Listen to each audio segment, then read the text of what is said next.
quand j'ai pris la décision le 2 juin de mettre en place la cellule de crise, que c'est la possibilité qui m'était donnée, effectivement, que c'était ce choix, que cette cellule de crise, qui géographiquement avait lieu au sein de l'hôtel de ville, était autour de la table, justement pour les prises de décision, les différents acteurs, propres à la ville de Bourges, mais aussi les représentants de l'État.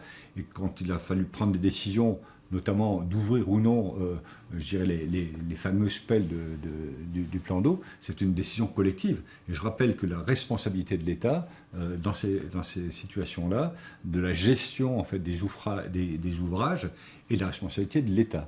Donc si le choix n'a pas été fait à l'époque d'ouvrir ces vannes, c'est un choix collectif, en tout cas sous l'autorité de l'État.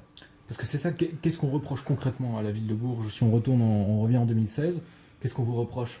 On reproche la non-gestion en fait, de cette situation de crise en disant en substance, on ne comprend pas, le plan d'eau, le niveau d'eau augmentait, il fallait ouvrir les pelles. En tout cas, oui, sans doute, pourquoi pas, mais sauf que concrètement, je voudrais dire deux choses. La première, je répète ce que j'ai dit précédemment, c'est que cette décision est une décision qui est au niveau de l'État, dans la gestion des ouvrages, et là, la législation est assez claire, et en même temps, cette cellule de crise a mis tout le monde autour de la table au moment de prendre des décisions. Donc cette ouverture n'a pas eu lieu.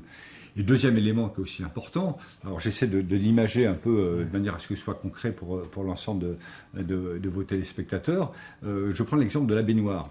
Quand vous avez décidé de remplir une baignoire à ras-bord, que vous laissez le robinet ouvert, et si le bouchon qui ferme le siphon n'avale pas plus d'eau que ce qu'il est rempli, forcément vous allez déborder.